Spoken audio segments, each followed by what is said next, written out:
Vocês, Gálatas capítulo 2, versículo 20.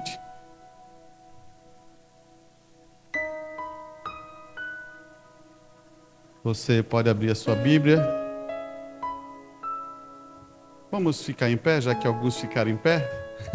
O irmão pode ficar sentado, está no colo, né? Mas vamos ficar em pé, né?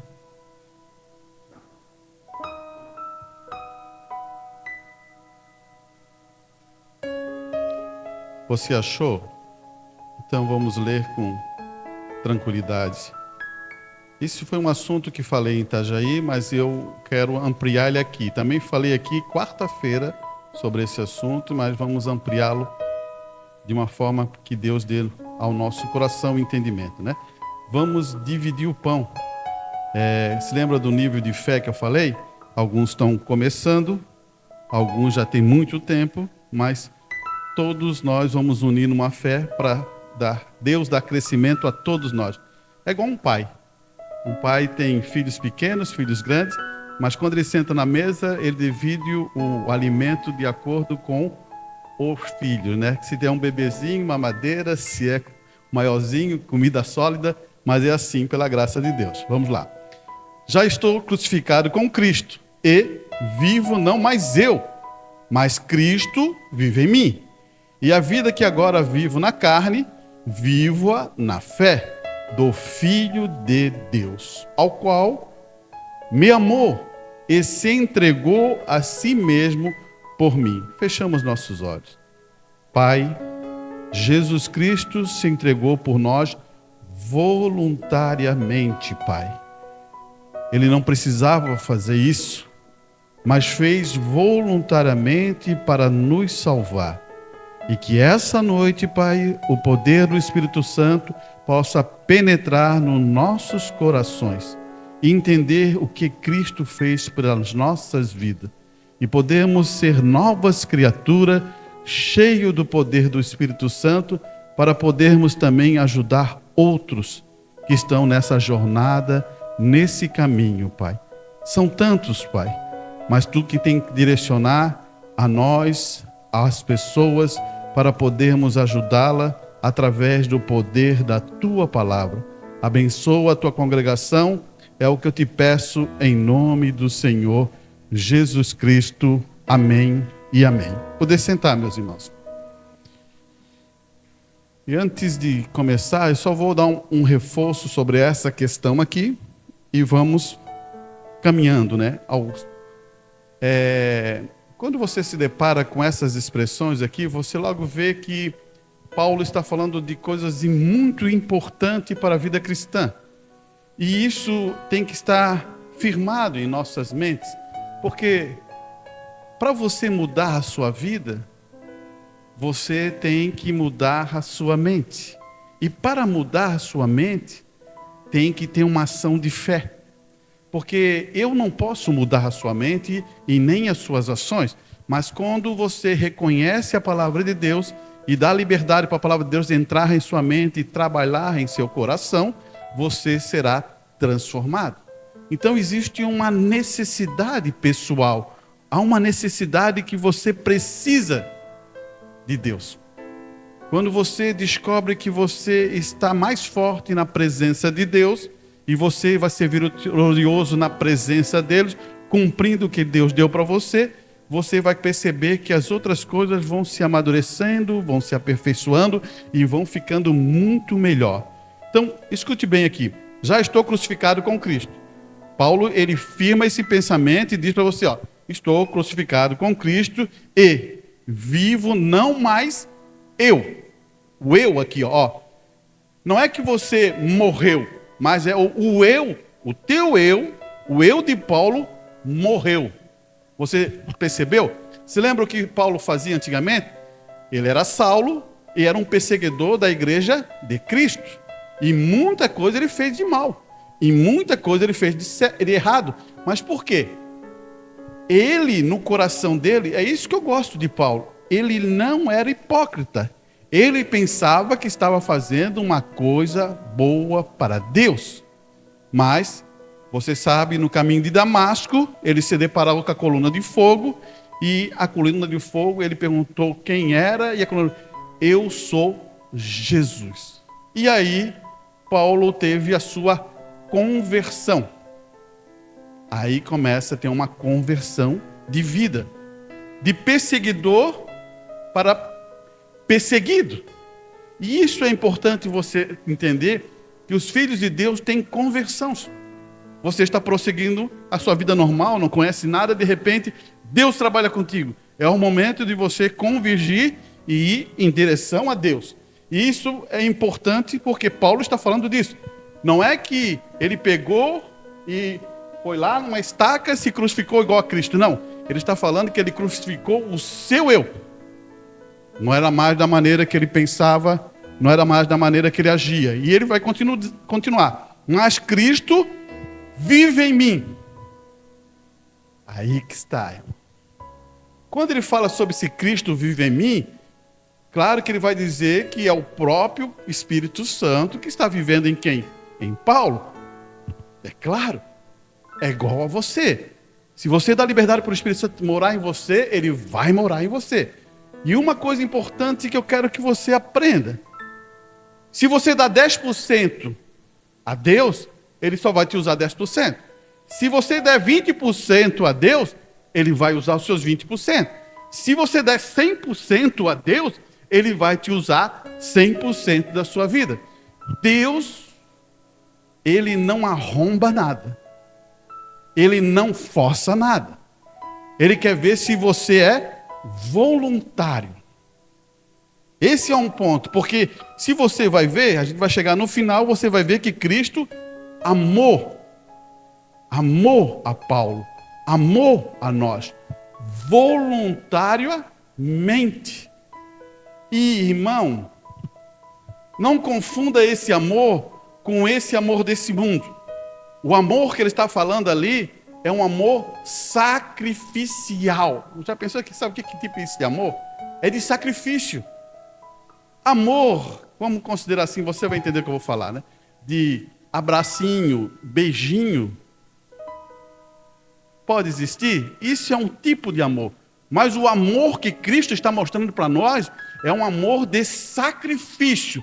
Ele sabe que nós somos pecadores, mas ele se sacrifica por nós. Isso é difícil, né? Isso é mais difícil. Tem vezes que você sabe que aquela pessoa está errada e você vai fazer um sacrifício para ajudar aquela pessoa. É isso que Cristo está ensinando. Escute bem, ele vai dizer assim: e a vida que agora vivo na carne, essa vida que Paulo vivia na carne, vivo. Agora, olha só uma coisa interessante. A vida que ele vivia na carne, como você vive, como eu vivo, na carne. Agora ele tem uma coisa interessante que ele vai dizer, olha só, ele vai abrir assim, ó, vivo-a na fé do Filho de Deus. Então, já não é mais a fé de Paulo, é a fé do Filho de Deus em Paulo. Olha aqui, eu tenho uma fé. A gente aprendeu isso, né? Tenho uma fé. E essa fé faz eu me vencer muitas coisas. Você hoje pensou, eu vou ao culto. Vou pegar o carro e vou à igreja. Então, essa é uma fé. Você pensou ficou preocupado? Não, você tomou por fé e chegou aqui. Isso é fé. Então, o que Paulo está dizendo não é essa fé natural. Ele está falando de uma fé de Cristo em você. É outra coisa. Você pode ter fé para cura? Amém. Você pode ter fé para libertação? Amém. Isso é teu. Tanto que Jesus explicou isso em vários versículos da Bíblia. Ele diz assim, a tua fé te salvou. Então, olha assim, Jesus está falando para aquela mulher, a tua fé te curou. Olha só, ele não está dizendo assim, ó, a minha fé. Ele não está falando, Jesus está falando, a minha fé te salvou. Não, não, a tua fé. Então, você começa a perceber que na Bíblia existem dois tipos de fé, né? Mas só que para a salvação, aí que agora, que é a divisão das águas, irmão. Isso não é falado em muitas igrejas. Isso não abre muito entendimento em outras igrejas. Em relação à salvação, tem que ser a fé de Jesus Cristo. Sabe por quê? Alguém sabe por quê? Irmãos, olhe bem isso aqui. Vamos ver se eu consigo botar isso no quadro.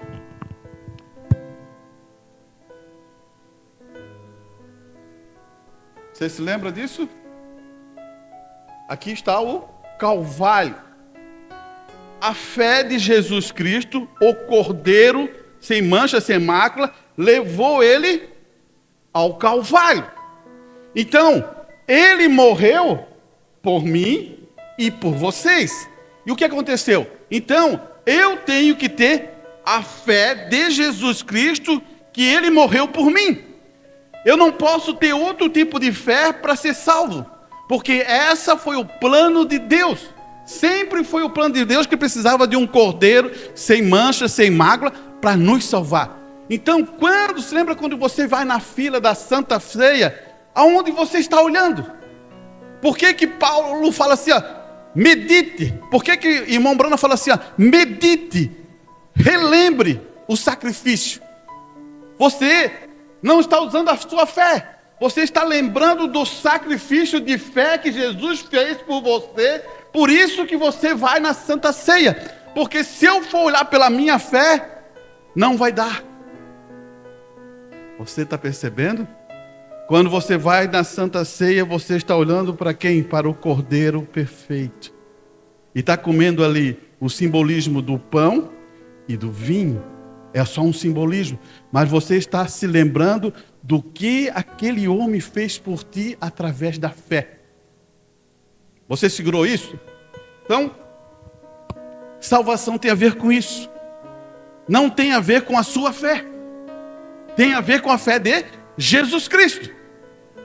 Então, não é a nossa obra. É a obra de Cristo. Ficou bom? Ficou melhor. Você percebeu isso? Por isso que eu falei sobre aquela questão da... Deixa eu me lembrar aqui, porque fugiu de memória, mas está anotado aqui, vamos ver. Eu peguei aqui, ó, Hebreus 11, para falar de Raabe. Se lembra? Você se lembra de Raabe? Raabe é uma prostituta. Raabe, ela escondeu espias. Você está percebendo uma coisa aqui? Se ela é uma prostituta, se você pegar a escritura, você condena ela? Ou não condena? Pensa bem hoje. Vamos pegar uma prostituta. Vamos imaginar isso.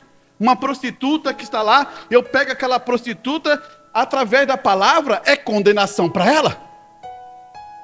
Não é condenação? É. Mas quando você se depara aqui na escritura, olhe bem, pela fé. Então Raabe tem uma fé. E aonde ela colocou a sua fé? Você está entendendo? Ela colocou em uma confiança, pela fé. Olha só, a escritura vai dizer, 31. Pela fé, Raabe, a meretriz, não pereceu com os ímpios. Olha só, a escritura é tão forte que Paulo está falando, porque quando você coloca ímpio, é aquela pessoa que não crê na palavra. Aquela pessoa que não aceita a palavra. E quando ele cerca aquela cidade emurelhada, ela está ali. Mas ela, o que aconteceu? Acolhendo em paz os espias. Irmãos, parece assim, até lendo ali, parece tranquilo. Mas ela estava acolhendo espias e ela podia morrer a qualquer hora. Porque já pensasse você viver numa cidade que a hora que você acolhesse, o rei daquela cidade mandaria matar você, sua família, todos. Você faria? Ela fez por fé, porque ela ouviu o que estava acontecendo com Israel andando pelo deserto e quantas batalhas começou a vencer, e Deus abriu o mar vermelho, e Deus fez isso, e Deus fez aquilo, e ela estava vendo que Deus tinha uma manifestação ali. Ela conseguiu contemplar que Deus tinha que estar com aquele povo. Por isso que você deve ter cuidado quando você olha alguma coisa, alguém. Você deve entender que não estamos julgando é uma forma de ação. Porque se eu julgasse Raabe pela forma que ela agia, eu condenaria ela. Por isso que muitas vezes os fariseus, eles quiseram condenar muitas coisas e Jesus veio e repreendeu eles. Sabe por que Jesus repreende os fariseus? Porque tinha chegado novamente, dessa maneira eu poderia dizer, né? A graça, a misericórdia. Porque se a graça não chegasse, a misericórdia não chegasse, você hoje não estaria aqui. Você entende? Porque a graça... Se lembra quando Abraão chegou? Abraão está ali. Abraão é chamado. Ele está vivendo na graça. Abraão está. Mas quando depois acontece toda aquela história que você vai percebendo que o povo fica trancado no Egito, e depois vira escravo, depois de 400 anos e tal, recebe uma profecia que ele ia ser liberado. E ali começa a surgir a lei, através de Moisés. Moisés não queria lei, Moisés queria graça. Mas o povo queria lei. Então Deus, o povo quer lei? Então vamos trazer a lei de Deus. Que ninguém pode alcançar. Eu não posso alcançar e você não pode alcançar. Pela lei, todos nós estamos perdidos. Preste bem atenção. Seja sincero com o seu coração. Não brinque com isso. Todos nós mentimos. Todos nós fizemos coisas erradas. Todos nós falhamos. Todos nós somos fracos. Somos imperfeitos. Ou não somos? Somos. Agora, quando eu olho para o Calvário, eu sei que existe um que é perfeito, que morreu por mim. E nessa fé que entra no meu coração, eu confio nele. E ele me cobre com o seu sangue, ele derramado no Calvário, e me dá uma coisa, uma justificação, uma santificação e um batismo do Espírito Santo em minha vida. Muda-me. E agora a minha confiança toda será nele. Por isso que quando você vê os heróis da fé em Hebreus 11, você vê uma coisa muito interessante. Você não vê nada dizendo mal ou falando mal dele, vê só coisas boas. Quem é que olha dessa maneira? Deus está olhando de outra maneira. Mas nós olhamos de outra, né? Olhamos assim, Abraão mentiu, Davi fez isso, Raabe era uma prostituta, tem tantos ali, José falou mentira. Então, você vai abrindo. Mas quando você chega nesse livro, aqui, não tem nada. É só a perfeição. E aquilo parece, quando você começa a ler esse Hebreus 11, chega em casa a ler, começa a ver os heróis da fé, pelo testemunho foi isso, pelo testemunho daquilo foi isso, todo mundo, e aí vai falando, aquilo vai te dando, e vai te enchendo de alegria, e vai te enchendo de gozo, e você quer gritar, se você estiver lá escondido, você quer, oh Senhor, obrigado, porque eu não era merecedor, mas vejo, e compreendo. Por isso que quando você vai chegar nos últimos versículos de Hebreus 11, você vai perceber o que ele vai dizer para nós, irmãos. Isso é maravilhoso. Ele vai chegar a dizer assim, 39. E todos esses, tendo tido testemunho pela fé, olha só, é pela fé o testemunho desses homens, não alcançaram a promessa.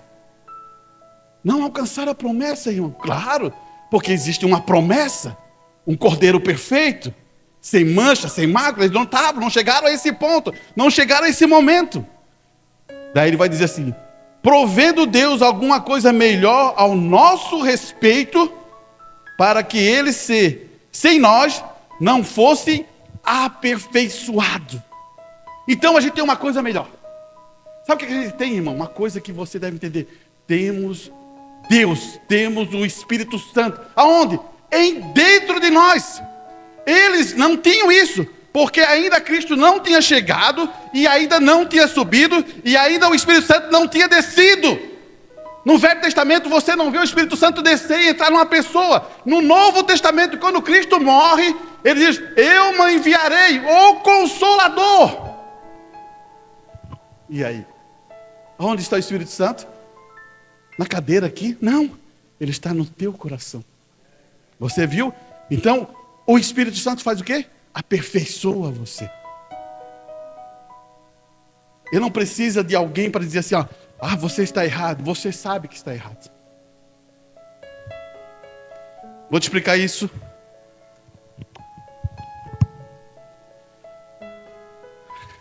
Vou ver se consigo fazer aqui, né? Desculpa aqui o meu...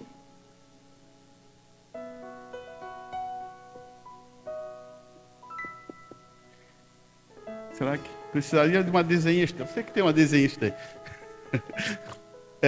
Ouvir. Não ficou bom esse ouvido, né? Ouvir. Então o que acontece? Você tem que ouvir.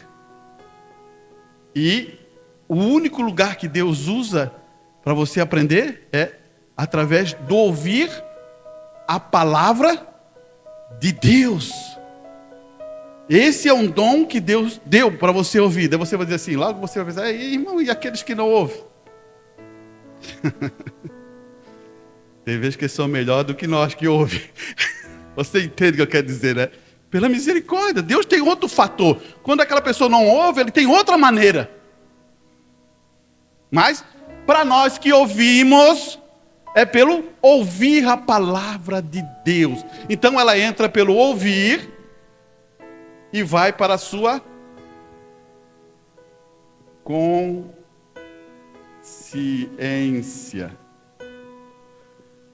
consciência. Olhe bem, irmão. Você pensou o que é essa palavra consciência? Você já imaginou na sua vida o que é consciência? Você sabe que existem 5 sentidos naturais, né? Vamos começar nessa base para a gente também poder repartir o pão. Você entende, né? Para a gente repartir o pão, porque senão vai ficar meio confuso. 5 sentidos naturais. Quais são? Visão, paladar, tato, audição, olfato, né? Só que Deus usa o ouvir. Ele não usa a visão. Quem muito usa a visão, sabe quem é, né? Satanás. Ele te mostra e diz assim, não está vendo aqui? Deus quer que você aprenda a ouvir a palavra de Deus. Então, agora, no espiritual também existe 5 sentidos. E eu vou ler para você. Consciência, afeto, memória, raciocínio e imaginação. Vamos começar de imaginação. Imaginação é a coisa que eu imagino. Tem vezes você está escutando a palavra de Deus e está tentando lembrar como é naquele dia grandioso que será o arrebatamento, que Jesus virá e tocará, não chore mais, né? Você cria uma imaginação imaginando sobre aquilo. Ou você vai viajar para tal lugar, você tenta imaginar aquele lugar. Isso é imaginação.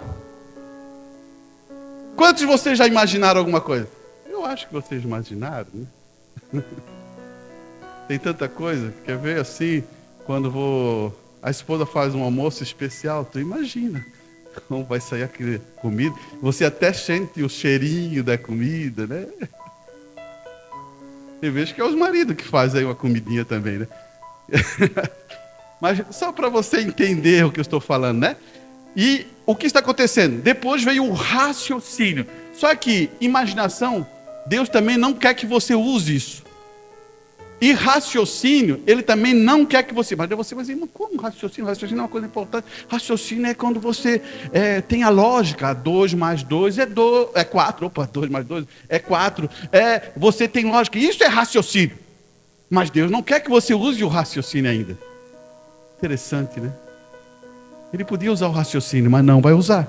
Depois vem a memória. Memória são coisas que você tem guardada, que pode ser da sua infância, da sua adolescência, da sua idade agora. Eu posso... Espera aí, eu nem consigo lembrar do que eu comi ontem. Você se lembra? Opa, a memória está falhando, né?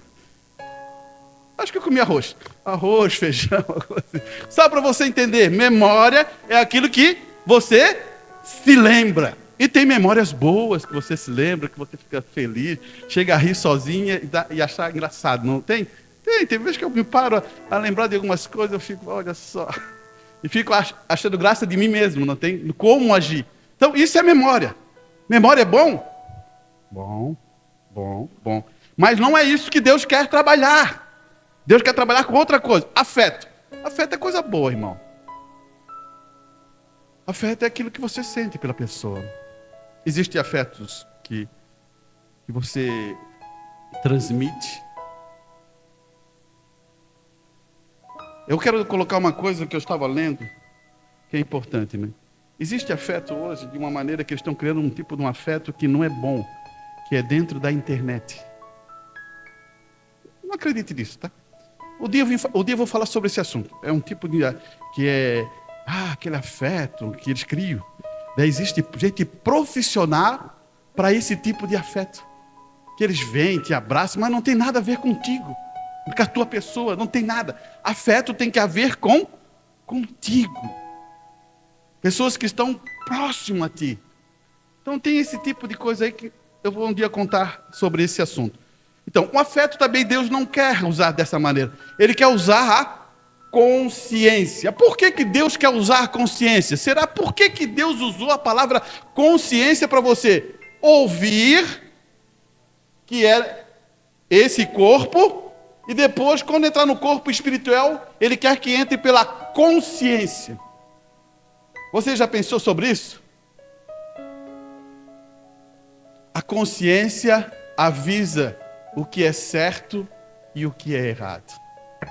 Por isso que Deus usou a consciência. Eu não preciso dizer para você o que é certo e o que é errado. Se você tem consciência, a tua própria consciência vai dizer o que é certo e o que é errado. Tu não precisa dizer para ninguém isso. Você fala da palavra de Deus, a tua própria consciência daquela pessoa vai saber o que é certo e o que é errado. Você não vai conseguir enganar a tua consciência. Vou explicar por quê. Talvez você diz assim, não pode, irmã. Não pode? Então eu vou explicar para você. Por que o homem criou uma máquina que pode identificar se você está mentindo? Existem várias máquinas. Quando eles precisam de uma necessidade, eles usam essa máquina. Ele está aonde? Ligado. Ligado no seu corpo. Mas buscando aonde? Buscando na tua consciência. Agora, é isso que eu quero dizer. Por isso que quando a palavra chega, você escuta, a tua consciência dizendo, isso é verdade. Você pode até querer se enganar, mas você diz, isso é verdade. Você entendeu? É isso por isso que Deus usou a consciência. Até esses dois estágios, irmãos, você pode estar trabalhando e Deus pode estar ajudando a você. Da consciência vai descer para um lugar muito mais importante que você sabe que é a sua alma. Daí é revelação pura. Daí é Deus, porque Deus mora em sua alma. Se você permitiu que Deus entrou na sua alma, então agora Deus está no controle. Eu quero ler uma escritura para você entender por que Deus está no controle. Escute bem, ele vai dizer assim, ó, o único lugar de adoração provido por Deus. Você sabe onde que é, né? Jesus Cristo, né? O único lugar de adoração provida por Deus é Jesus Cristo. Ele vai dizer assim, ó, um Senhor, amém? E isso é escritura. Um Senhor, uma fé e um batismo.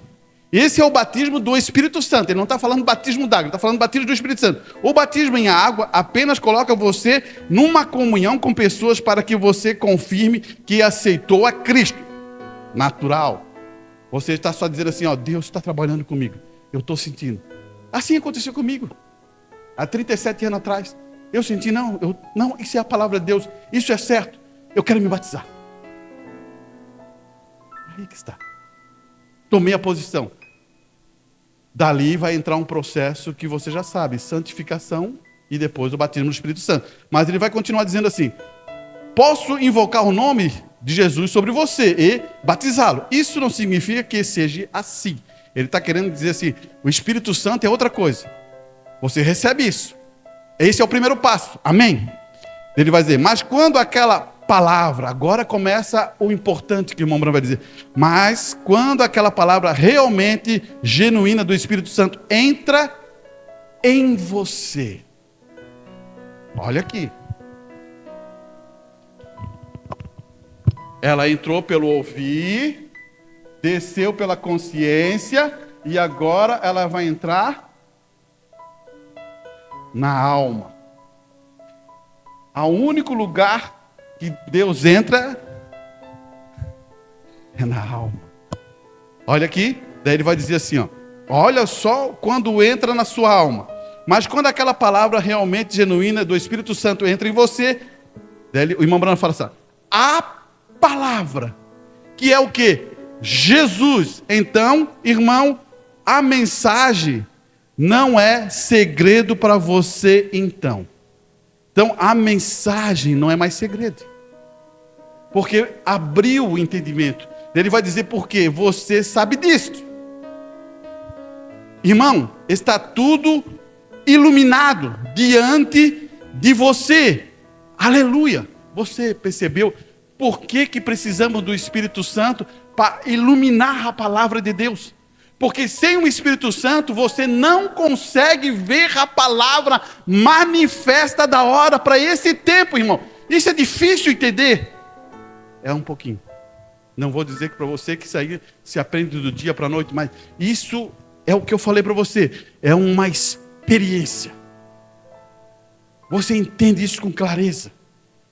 Você não tem mais dúvida. Você agora tem certeza que o Espírito Santo está trabalhando com você. E você quer ser submisso. Porque quando você aprende a nascer de novo, você sente que tem que ser submisso. Você tem que morrer para o seu eu. Você está agora querendo servir o reino de Deus. Você quer fazer a vontade de Deus. Mas você diz, mas irmão, antes estuda isso. Mas a gente não veio aqui para fazer alguma coisa. A gente veio aqui... Não, irmão, você veio para servir a Cristo. O que Jesus veio para fazer? Pense nisso. O que os profetas vieram para fazer? Pense nisso. E o que você, filho de Deus, que um dia você vai receber uma herança, o que você veio para fazer? As pessoas fazem confusão. Não, claro que você vai dizer, mas irmão, você não tem que trabalhar? Tem. Não vou dizer que não tem, porque está lá em Gênesis. Está lá em Gênesis. Porque antigamente ninguém trabalhava. Adão nunca trabalhou. Eva nunca trabalhou. Mas depois do pecado, o que aconteceu? Houve uma punição. E nós temos que suar, nós temos que fazer, nós temos que trabalhar, nós temos que fazer. Mas isso não existia. Mas vamos para frente. Não adianta você me dizer assim, daí Salomão vai dizer para assim, olha, você tem que haver com a formiga. A formiga trabalha no verão para comer no inverno, né? Se você não... Mas tem a ver com a formiga? Tem. Você não entendeu ainda. Você está pensando que a formiga está trabalhando. Ela está trabalhando. Mas você percebeu o que ele quer dizer tem a ver com a formiga? Escute bem. Esse é outro assunto que eu quero falar um dia na igreja. Olha aqui. Economia. Não é porque a formiga trabalha. É porque a formiga guarda. Você pegou? Não é porque a formiga trabalha. A formiga está trabalhando. Mas ela está fazendo uma coisa. Está guardando. Para os dias difíceis. O que ela faz? Ela tem guardado. Sabedoria de José do Egito. O que ele falou? Vamos guardar. Está vindo. Vamos plantar. Vamos aumentar o cerejo. Vamos ajuntar. Ajuntou tudo. No dia da dificuldade, ele comprou a terra dos todos os egípcios. Porque eles não guardaram. E a crise chegou. 7 anos de fome, 7 anos de dificuldade. Eles chegavam lá assim, eu não tenho nada para dar, não tenho mais dinheiro. A tua terra pode ser, assina aqui. Você está entregando para o Egito. José do Egito, que não é do Egito, comprou todas as terras dos egípcios. Para o reino do Egito. Isso não é sabedoria?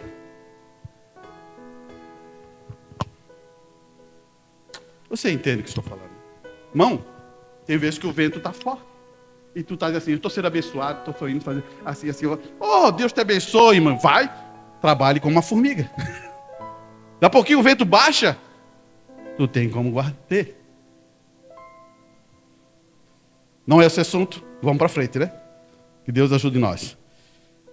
Olhe bem, agora o assunto mesmo que eu queria entrar, meu Deus do céu, Deus nos ajude. Escute bem aqui, ó.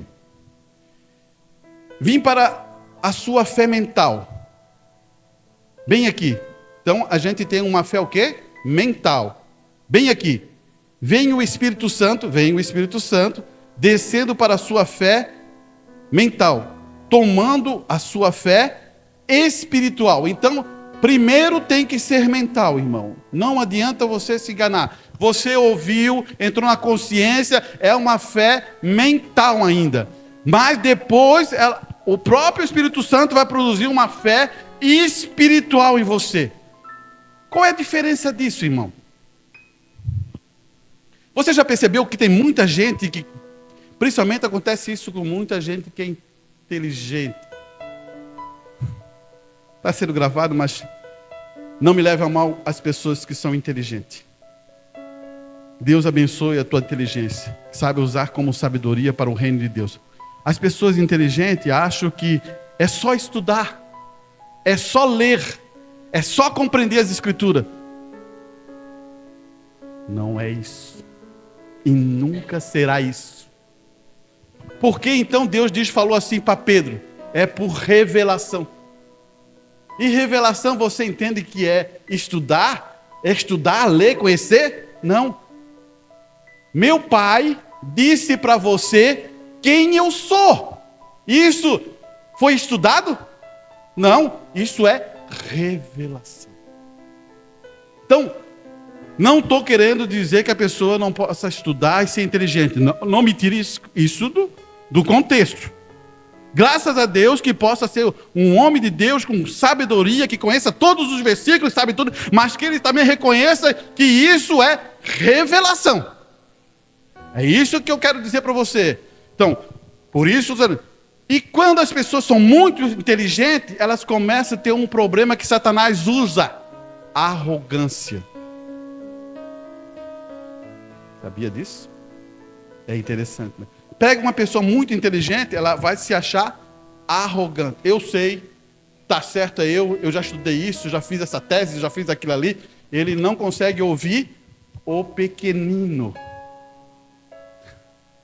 É interessante isso, né, irmão? Você já pensou, já viu sobre isso? Já. Irmão, vou dar um exemplo para você um dia. Isso aconteceu comigo quando eu estava estudando ainda. Quando eu estava estudando. Sempre no colégio, vou trazer para o colégio para entender, no colégio para você entender o espiritual. No colégio sempre existia os pessoal que chamam CDF, né? Você sabe, né? Aqueles que são a ponta, que sentam nos bancos da frente e que são habilidosos. O professor fala alguma coisa, ele tá. Isso é o CDF, né? Não sei agora, na nossa época, na época dos jovens agora, não sei se é CDF que se chama, né? Não sei se é isso. Daí um dia a professora pergunta assim, o que é paquiderme? Eu tinha lido uma vez e me lembrei, paquiderme? Eu assim, elefante. Chegou um CDF daquele, que elefante o quê? Não sei o quê. E você vai ver, lá no dicionário, paquiderme é elefante. Você percebeu? Se ele não... eu entendo. Ele se encheu. Mas depois ele foi humilhado. Porque a professora mesmo disse, é elefante. Então, é nesse sentido. Quando Deus trabalha e enche um homem de Deus, ele vai ser humilde, mesmo compreendendo. Porque, se lembrar de Jesus, Jesus veio do céu, não veio? Veio da eternidade, não veio? Conhece o plano de Deus, não conhece? Sabe como deve fazer. Mas ele se baixa. Isso é bom, né? Isso está ensinando uma coisa para nós. Vamos ver se eu acho aqui. Está aqui. Olhe bem. Vamos para a Escritura. Olha só que Filipenses, capítulo 2, versículo 5. Escute bem a Escritura, porque a Escritura é o que está escrito. Eu não posso mudar. Daí ele vai dizer, de sorte que haja em vós o mesmo sentimento que houve também em Cristo Jesus. Aleluia. O mesmo sentimento. Que possa ter esse sentimento em você, esse sentimento em você, esse sentimento em você, esse sentimento em você, esse sentimento de Cristo Jesus em mim. Agora, que tipo de sentimento é esse, irmão? Ele vai dizer que, sendo em forma de Deus, não teve como usurpação ser igual a Deus. Não houve querer achar. Eu sou igual a Deus, eu sou poderoso. Não. Olha só. Mas esvaziou a si mesmo, tomando forma de servo, fazendo semelhante aos homens. E olha o contexto que a Escritura dá para os filhos de Deus. O contexto. Quem se humilha, Deus vai fazer o quê? Se exalta. Quem se acha, ele vai afundar. Não é isso? E olha o que vai dizer aqui. E achando na forma de homem, humilhou-se a si mesmo, sendo obediente. Olha só, humilhou-se a si mesmo. E foi o quê, irmão Arante? Obediente até a morte de cruz. Se todo esse sentimento estiver entre nós, a gente é uma igreja poderosa. Você percebeu? Porque agora a gente tem o mesmo sentimento que está em Cristo e agora o poder da igreja vai se manifestar através das pessoas. Por isso, é uma só fé, um só Senhor. Aí é uma convicção. Quem vai dar isso? É o Espírito Santo em teu coração. Coisa boa isso, né? Aí que está a coisa importante. Então, quando a gente começa a unir isso, irmão, e termos a mesma convicção, o mesmo amor um com o outro, a mesma ver as necessidades, olhar pelas outras coisas das pessoas, dos nossos irmãos, cuidar dessas coisas das pessoas, dos nossos irmãos, isso é importante. Você diz assim, mas irmão, cuidar das coisas do... Sim, se ele dá a oportunidade, se ele está precisando, você vai lá e ajuda. Deus está nisso, irmão. Deus quer isso nas nossas vidas. Olha só, ele vai dizer uma coisa importante, eu quero pular lá para o 13. Observa lá o 13. Olha isso, o 13. Está no Filipenses 2, no versículo 13. A gente estava lendo, mas eu vou pular essa parte e vou para o 13. Porque Deus é o que opera em vós também, o querer como o efetuar, segundo a boa vontade. A boa vontade de quem? Peraí. Você percebeu? Primeiro você se entrega. Agora Deus vai te usar. Não adianta você não se entregar e Deus não vai te usar. Você se rende como Jesus Cristo. Você entendeu? E agora Deus vai te usar. E perceba o que ele vai dizer no 14. Fazei todas essas coisas sem murmuração e nem contenda, discussão, briga. Fazer essas coisas. Jesus ia para o Calvário. Ele não fica contendendo com isso. Ele está cumprindo a vontade de Deus. Vocês não querem ouvir o que estou falando? Mas veja a minha obra. Eu vou. Isso é poder, irmão. É pela tua ação. Pela tua convicção. Ele vai continuar. Para que sejamos, olha só o que ele vai dizer agora. Para que sejamos irrepreensíveis e sinceros, vírgula, filho de Deus inculpáveis. Olha só o requisito que Paulo está colocando aqui. No meio de uma geração corrupta e perversa, entre a qual resplandeceis como astro no mundo. Quero parar aqui para você entender. Eu não estou brincando com isso e eu vou dizer assim, irmão, nós somos influenciados. Agora tem uma coisa, os filhos de Deus são influenciados com o quê? Com a palavra de Deus. As pessoas que não são filhos de Deus, elas estão sendo influenciadas com o quê? Com as coisas do mundo, irmão. Com as coisas que Satanás faz elas influenciar. Não é que aquela pessoa seja mal, mas ela está sendo influenciada com as coisas do mundo. Não estou lutando contra aquelas pessoas, estou lutando contra essas influências malignas de Satanás nas pessoas. Não sei se você entende o que eu estou querendo falar. Olha só, eu não estou lutando contra aquelas pessoas, eu estou falando a verdade, eu estou mostrando que existe um espírito maligno que está no mundo para destruir as pessoas, usando um monte de coisas para botar elas para ir para o inferno, perder sua vida. É nisso que eu estou triste. Não sou contra as pessoas, eu quero que elas se salvem. Por isso que um homem de Deus não é compreendido muitas vezes. Porque ele tem que aplicar a palavra, tem que mostrar. Como é que você vai dizer isso? Meu filho, você está errado. Desse jeito que você está andando, você vai para a perdição. Já pensasse isso para um pai, para uma mãe falar isso? Não dói no coração? Mas você entende que está errado. Daí o que você faz? Clama a Deus, busca a Deus, ora pelo seu filho, ora pela sua filha. É isso. Então, e nesses pontos, a gente tem que entender que se aquele espírito sair dali, ele é um bom filho, ela é uma boa filha. A gente tem que começar a entender isso, que Deus pudesse abrir os olhos nossos aqui para ver o que é o reino espiritual, como é as batalhas espirituais, você ia ficar assustado.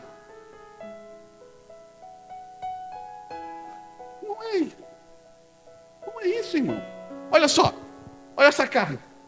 Ela tem alguma capacidade de vencer alguma coisa? Não tem. Olha para você mesmo. Você tem alguma capacidade de ir para o céu agora? Não tem. Você precisa de um poder.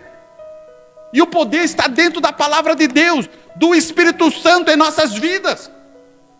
Você tem que reconhecer isso. E esse Espírito Santo que você dá liberdade para entrar na sua mente, ele vai transformar a sua mente, renovar a sua vida, e você vai ter outros pensamentos, você vai ter sonhos de Deus, você vai ter pensamentos de Deus, você vai compreender diferente as coisas. Isso é Deus. Parece que quando a gente está no natural, vivendo no natural, o homem natural, ele só discerne as coisas naturais, mas o homem espiritual percebe a unção. Eu queria explicar isso mais claro a você, irmão. Irmãos, a unção é tão grande. Existem tantas unções, existem tantos diabos que tomam uma pessoa e ela conduz isso. E ela age daquele jeito, age daquela maneira, conduz aquela, tudo assim, para homens ou mulheres pecarem. Já pensou nisso, irmão? Mas você diz assim, é aquela pessoazinha ali? Não é aquela pessoazinha, é o Espírito que está dentro daquela pessoazinha. E isso necessita de libertação. E é nesse ponto que nós, filhos de Deus, depois daí ele vai chegar e vai dizer, olha só o que ele vai dizer aqui no 16. Retendo a palavra da vida. Então ele está dizendo assim, ó, retém essa palavra em você. A palavra da vida, a palavra da vida, a palavra da vida. Retenha em seu coração.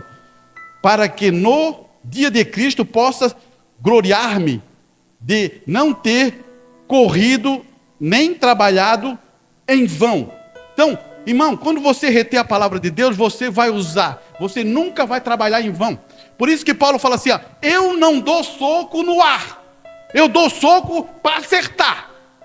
Porque a pior coisa para um boxeador, se você quer fazer um estudo sobre isso, é dar soco no ar. Cada vez que ele dá soco no ar, mais ele fica cansado, mais ele fica fraco. Cada vez que ele dá soco e acerta, mais ele tem mais força. Interessante isso, né? Por isso que Paulo fala assim, eu não dou soco no ar. Mas não é nas pessoas. É isso que eu quero que você entenda. Ele está atingindo o reino de Satanás. É o espírito. Olha aqui. Daí ele vai dizer assim. E ainda que seja oferecido por libação sobre o sacrifício e serviço da vossa fé, fogo e me regozijo com todos vós. E vós também regozijai-vos e alegrai-vos comigo, por isto mesmo. Isso é Paulo falando, né? Então você começa a entender, No mesmo tempo é uma batalha, e no mesmo tempo Deus tem um refrigério. Você entende isso? Você entende? Por isso que a Bíblia fala assim, o choro pode durar mas o amanhecer renova. O amanhecer não é que ele quer dizer do dia, é um amanhecer novo. Você entende? É como fosse um dia novo, como fosse uma coisa que renovou você. Você chorou, tristeceu, ficou assim, daí veio o Espírito Santo dizer, renova-te. Renova-te. E você renova. Porque se você está triste, você vai ficar, pode vir um amanhecer, no outro dia você vai chorar, e pode passar outro dia, pode passar outra noite, você vai continuar. Esse amanhecer que ele está querendo dizer não é um dia, é o amanhecer da bênção sobre a sua vida, irmão. Amém?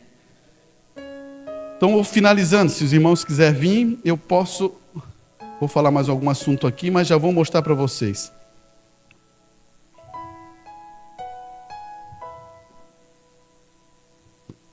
Quero ler uma escritura aqui, peraí. Mateus, capítulo 6, se você está acompanhando em sua Bíblia e gosta de acompanhar, está ali, Mateus, capítulo 6, versículo 21. Perceba uma coisa importante, irmão. Deus deu um tesouro a você. A você, a você, a você. A todos que estão aqui. Deus deu um tesouro. E o maior tesouro dele, a melhor coisa que ele deu para você vencer, você não vai acreditar, você vai achar engraçado. É isso aqui. Se Deus tivesse uma coisa mais poderosa, ele daria. Mas essa coisa aqui faz fazer novos mundos. Ah, o Arantes está ficando doido. Não. Está escrito. Sabia? Porque quando você compreende essa palavra, você vai entrar na unção da palavra. Existe uma criação de atmosfera. O irmão Brana vai dizer sobre essa atmosfera. E isso produz novo mundo.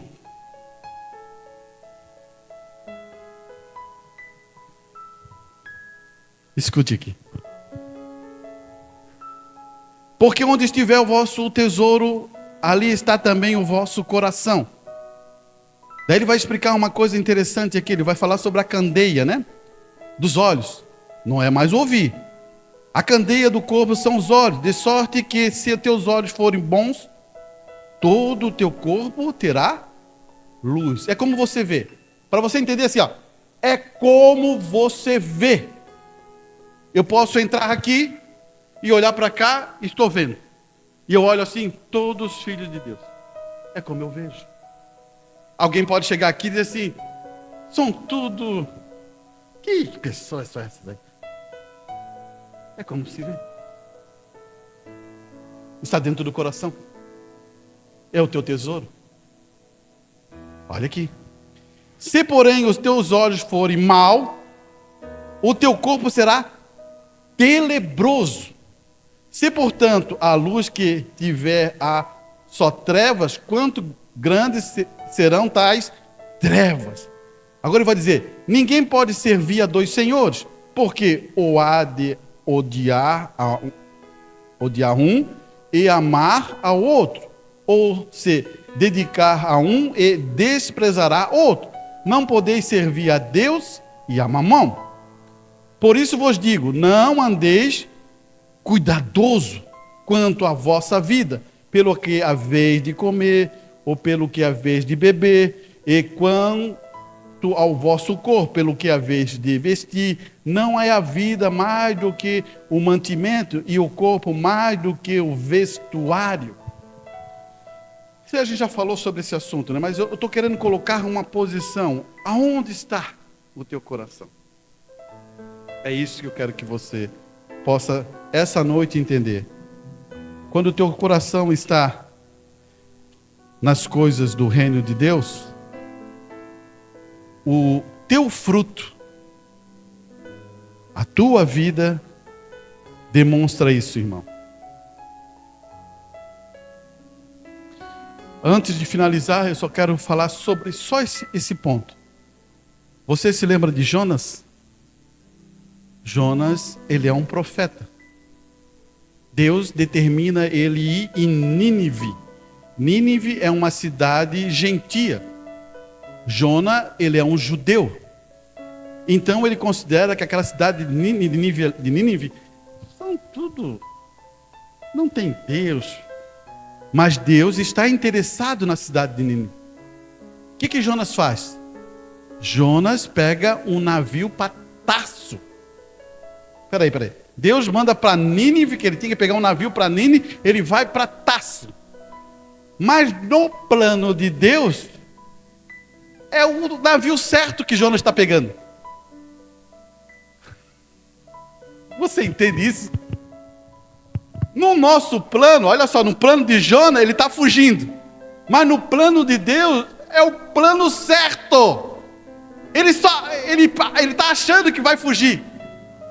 Daí Deus manda uma tempestade, né? Se lembra? E o navio está quase para afundar. E Jonas se esconde lá no porão. E os marinheiros dizem assim: o que está acontecendo? Daí ele fala: não, assim. Pega-me e me joga no mar. Porque ele já sabia como é que Deus ia fazer o plano. E não adiantava fugir. Ele sabia disso. Daí vem um peixe. Você sabe toda a história, né? Ele chega lá naquela cidade e o peixe joga ele fora. E isso era a vontade de Deus. Mas ele pensa que estava fora da vontade de Deus. Porque quando aquele povo que adorava um Deus peixe viu aquele homem sair da boca do peixe, ele pensou: isso é um Deus? E aí ele começa a pregar a palavra de Deus e todos recebem. Você percebeu que coisa interessante isso? Tem vezes que você está andando, irmão, você não está se percebendo, pensa que está, não, vou fugir de Deus, de repente Deus assim, está no meu plano, rapaz. Não adianta fugir, está no meu plano, minha irmã, não adianta fugir. Daí chegam as coisas, você entendeu? Não adianta você querer fugir. Existe um plano que Deus, Ele te coloca no lugar certo. Amém? Vamos ouvir nosso irmão?